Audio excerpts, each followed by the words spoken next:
अवतार केला शबरी कुळाशी केले अवतार केला शबरी कुळाशी केले अवधूत अवतार केला शबरी कुळाशी केले अवधूत अवतार केला शबरी कुळाशी केले अवधूत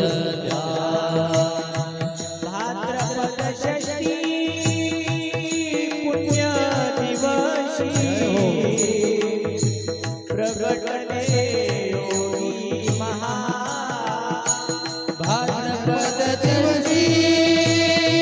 पुण्य दिवशी प्रगटले योगी महा भाद्रपद षष्ठी पुण्य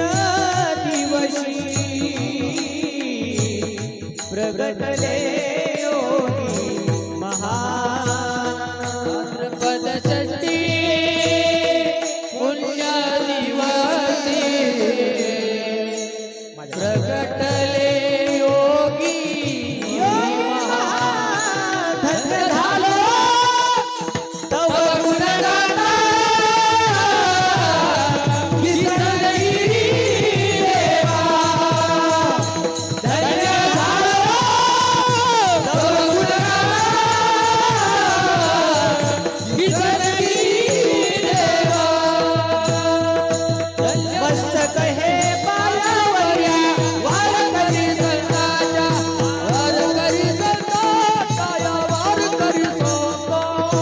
मस्तक हे पायावरी वारकरी संतांच्या वारकरी संतांच्या वारकरी संतांच्या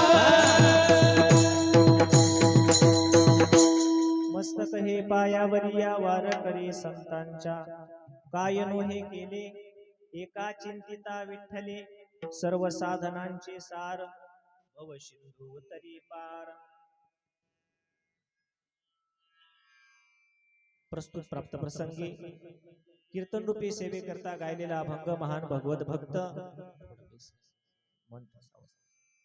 श्रीमंत श्री जगद्गुरु तुकाराम महाराज यांचा भगवंताच्या विठ्ठल या नामाची फलश्रुती महात्म्य आणि ताकद सांगणारा हा अभंग आहे। जर देवाचं नाव आपण आपल्या जीवनामध्ये जपलं त्याचं चिंतन केलं एकनिष्ठेने केलं तर त्याचा परिणाम काय होतो महाराज सांगतात आपल्या जीवनात कुठल्याही प्रकारच्या त्रुटी राहत नाही संकट निघून जातात आणि काहीही आपल्याला कमी पडत नाही। एकाने विचारलं काय होईल देवाचं नाव घेतलं